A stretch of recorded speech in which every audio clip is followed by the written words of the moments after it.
So again, things are a little different. I suggested that they set the pews this way so that if they find my sermon really boring, they're not facing you. And you see their yawns or their eyes start to... So thought maybe it'd be better for them to be this way.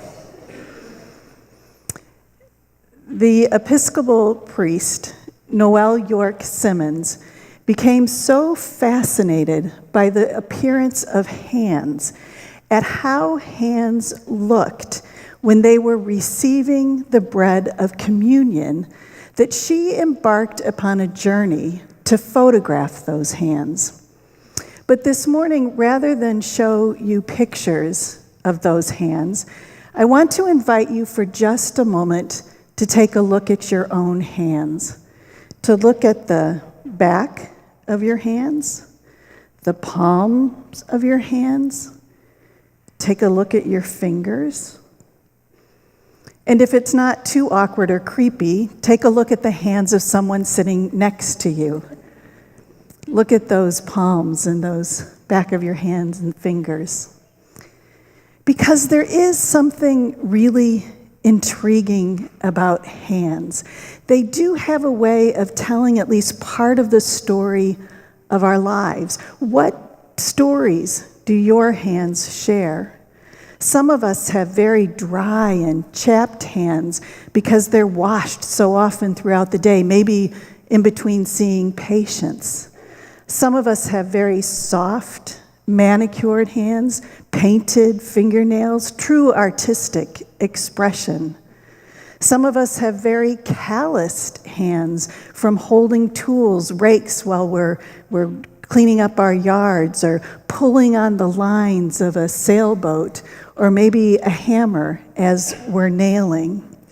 Some of us have very, very long fingers that enable us to do sewing work. Some of us don't have that gift. Sometimes our hands have flour and sugar on them when they're baking. Sometimes our hands have ink on them when they're writing. Sometimes our hands have baby oil on them when we're caring for children. And sometimes our hands pass a communion plate and we take out a piece of bread and we hold it in our hands. And we are reminded of the story of that time when Jesus, at the end of a Passover meal, took bread in his hands and he broke it. And those hands that Jesus used, they're just like our hands. They look like our hands. But think about all of the things that Jesus did with his hands before he shared that meal with his disciples. One time on a hillside, he welcomed children into an embrace, and then he blessed them, laying his hands upon them.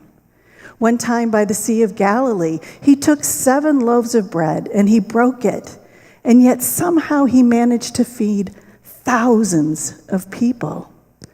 Another time, 2 blind men approached him, and Jesus took his hands and he placed his fingers on their eyes, and then those men could see. One time, Jesus was in the court of the temple, and with his hands he upturned tables in order to protest what he thought was a corrupt economic system. And another time, those hands were pierced with nails as he was crucified. But then let's think some more. Just ponder for a moment the hands of all of those people who actually got to spend time with Jesus of Nazareth as he walked this earth. Think about his mother Mary, who wrapped him in swaddling clothes when he was first born, and with her hands gently placed him in a manger. Think about those rough, calloused hands of those fishermen who threw their nets into the Sea of Galilee, and then when they were heavy laden, they pulled them back in with all of those fish.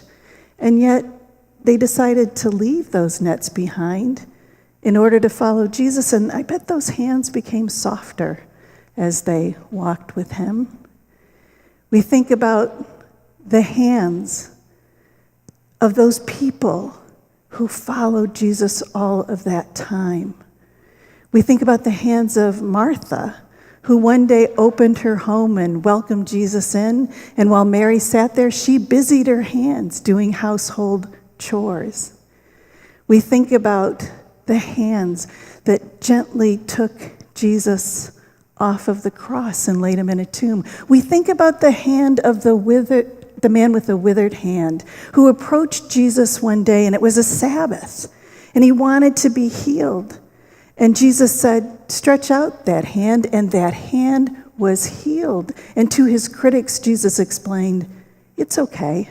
It's okay to do good work, even on the Sabbath when it's supposed to be unlawful to do work. Think about the hands that reached out just to grasp the fringe of Jesus' garments so that their lifetime illness could be healed. And think about Matthew, Mark, Luke, and John, the Apostle Paul, who with their hands wrote down the story of the good news of Jesus Christ, the story of the early church being born. Hands, they're powerful. They tell an awful lot of stories just looking at hands and thinking about what they've done.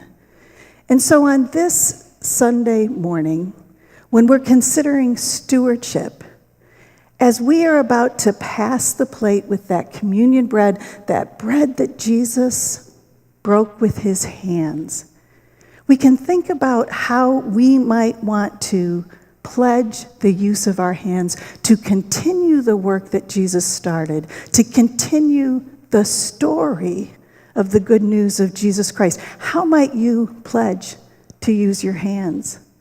Might you pledge your hands to do some knitting prayer shawls? Might you pledge your hands to do some baking, or maybe to peel and cut apples next week for the holiday fair? Might you pledge your hands to make a meal? Might you pledge your hands to hug someone who needs to be held, to ring a handbell? Might you pledge your hands to dry a tear? Might you pledge your hands to set up a table or take down chairs? Might you pledge your hands to furthering the work of this church, to sitting with a child and with your hands turning the pages as you read a book? So as the deacons come and pass this plate with this bread, let us be mindful of those hands that Jesus had that broke that bread. And think about how we might pledge to use our hands, how we've done it in the past, and how we might continue to pledge our hands to further the good news and the story of Jesus Christ. Because on that night when Jesus was betrayed, he did take bread into his hands, and he broke it and said, "This is my body. It's broken for you."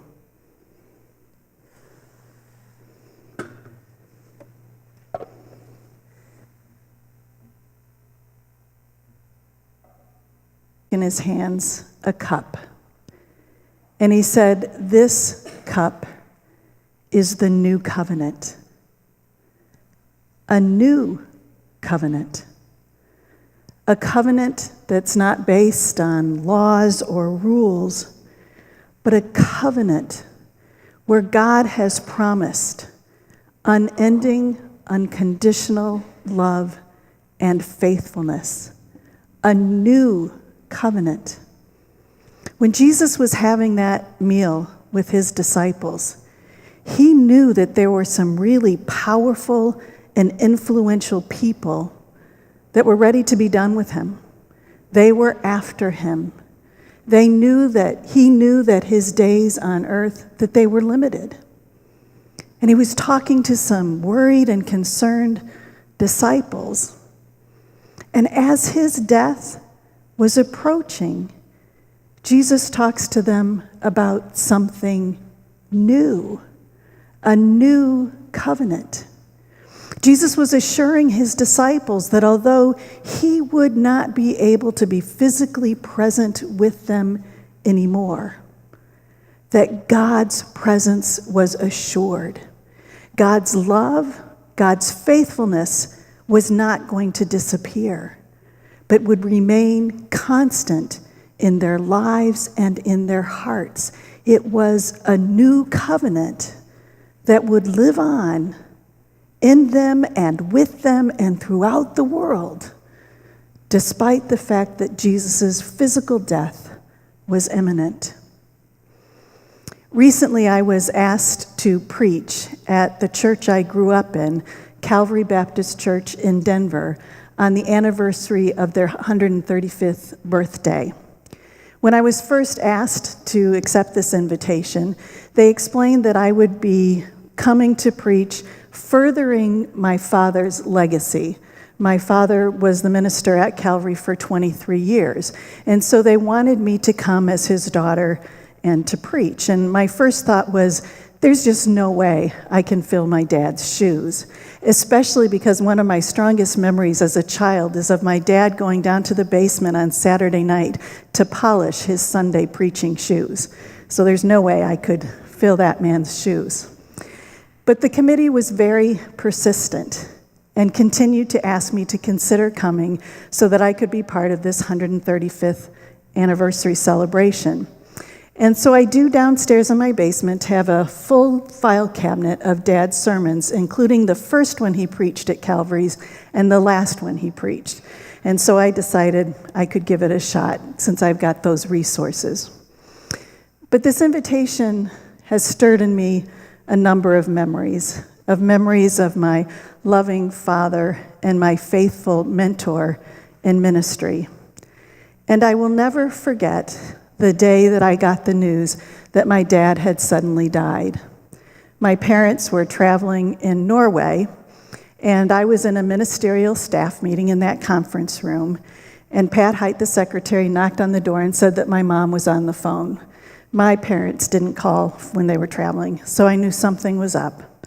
And so my mom shared with me the heartbreaking news that my dad had collapsed, and though there had been attempts to revive him, he had never regained consciousness. So I spent the rest of the day at home calling my brothers to tell them the news, sharing it with my young children then, Anna Mae and Matt, and with Jim. And I remember so vividly that night when I was lying on the bed and I was wondering how in the world I was going to survive without my dad physically present on this world, worrying about me and ready to offer me advice, editing my sermons, supporting me in my ministry. And it took quite a while, months and months. But I came to understand that although Dad was not physically with me, that he wasn't going to walk through the door and play endlessly with Anna Mae or chase Matthew or talk philosophy with Jim, that he was still very present in my life, that his love continued to live on in me, and that the lessons I had learned from him were still part of who I am. And I'll tell you, every time Matthew and Anna Mae get behind the steering wheel, thank you, the steering wheel of a car, and I say to them, remember the line between life and death is very thin? That is Larry Lowhead speaking through me. That's what Jesus was saying to his disciples. I'm not going to be able to be with you in this room with you anymore, but the love of God, the lessons you have learned, they will continue to live on in you because there is this new covenant that will not disappear. That passage from Jeremiah that Brian read, I just love that passage because it talks about how people will go through really difficult times, but God loves us with an everlasting love. And that in those difficult times, God will be with us, and there will be moments when we can dance once more. There's a map from the 1500s, so it's a medieval map. Actually, it's a globe. I looked it up this morning. It's not a map, it's a globe. It's the Holt-Lennox globe. And so in the 1500s, all of the earth was not yet understood. And so these globe makers, they had parts of it that were filled in with the land and the sea, but they understood there were parts of the world that were yet uncharted, unknown, and so they left parts of the globe just blank. But then they had labeled on it, "Here be dragons, here be burning fiery sands." So the unknown was considered dangerous, a place not to go. And yet, what we know from this new covenant is that the future is in God's hands. God will not abandon us. So as we go into uncharted, unknown areas, what we can read is, "Here be the love of God." At this table, with this cup, we are pledged a new covenant of God's unending and faithful love. This morning, as you receive the cup, maybe your heart can be open in new ways to receive this gift.